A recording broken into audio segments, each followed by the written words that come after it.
Hey, Paul, I've got your work up right here. And I got to tell you, man, these are fantastic. I love these. Okay, so what I'm seeing, okay, so the first one you're using a wrench on a wrench to get more torque. That's a good idea. I love the little plumber. Great illustration. This will work. These will work. I think that you might use a couple of more steps in your final iteration, but as thumbnails, these are great. These are just fantastic as thumbnails. I couldn't ask for more. The champagne cork is the what is that thing called? I'm not a fisherman, so I don't. I think it's called a float or something. But it's a great idea. And then over here, um, this one is using. Is this one using the iPhone as an amp? And again, you know what? In a perfect world, we have this right here that you would. Where is it?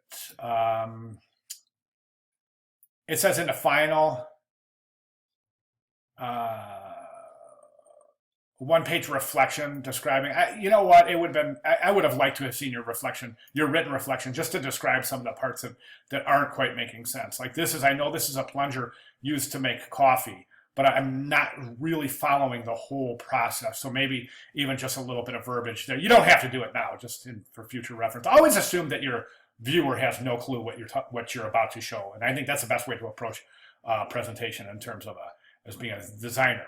But and then we have over here we got the giant shaver, and again I'm not seeing that. Looks like a yeti or some kind of a hairy creature that's kind of coming at this person, and then it looks like she shaved the creature. So I'm not real sure how that's working, um,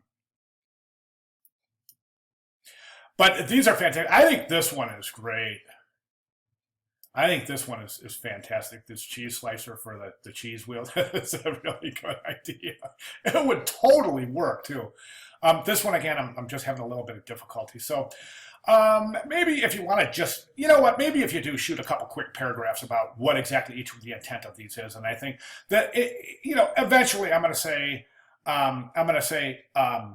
go ahead and whoops. Eventually, I'm going to say, go ahead and take this in a direction that you feel the most, is the strongest. So, but like I said, over here you can see. Let's count the steps here. You've got 1, 2, 3, 4, 5, 6, 7, 8, 9 steps in this one, and then some of the years you've only got 3 steps. So I would say that maybe try to add a couple of steps um, to your illustrations. But a fantastic job, and you're free to go forward in the direction that you feel, like I said, feel the most strongly about. Okay, fantastic job. Thank you, Paul.